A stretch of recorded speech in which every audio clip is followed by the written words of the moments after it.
కవితలేఖతో BRS ప్రభుత్వం 10 ఏళ్ల దోపిడీ పాలనలో దోచుకున్నది బయటపడిందని ఎమ్మెల్సీ డాక్టర్ బల్మూరి వెంకట్ అన్నారు.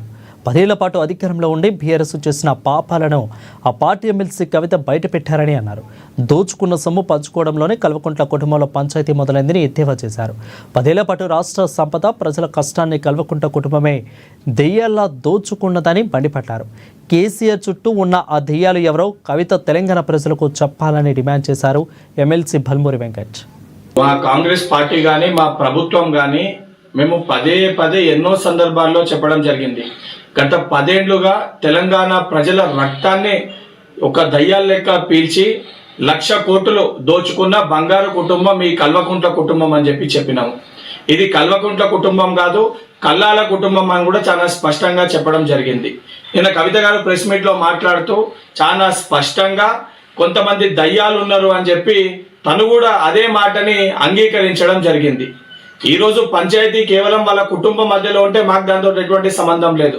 కానీ ఆ దోచుకున్న 1,00,000 కోట్ల పంపకాలతోటి వచ్చిన పంచాయతీ కాబట్టి ఇది ఆ 1,00,000 కోట్లు దోచుకున్న మరి దయ్యాలు ఎవరు? కేసీఆర్ గారిని అన్నారా, లేదా కేటీఆర్ దయ్యమని అన్నారా, సంతోష్ రావు దయ్యమని అన్నారా, హరీష్ రావు దయ్యమని అన్నారా, లేదా బీఆర్ఎస్ పార్టీలో ఇంకే నాయకులని దయ్యాలని చెప్పి మీరు ఉద్దేశించి మాట్లాడినరో దానికి స్పష్టత తెలంగాణ సమాజానికి తెలంగాణ ప్రజలకి ఇవ్వాల్సిన బాధ్యత మీ పైన ఉంది. శాసన మండలి సభ్యునిగా కవిత గారిని దీనిపైన స్పష్టత ఇవ్వాల్సిందిగా కోరుకుంటున్నా. మీకు ప్రేమలు ఉన్నాయా, ద్వేషాలు ఉన్నాయా, మీ అన్న చెల్లెల మధ్యలో ఏ పంచాయతీలు ఉన్నాయో మాకు సంబంధం లేదు.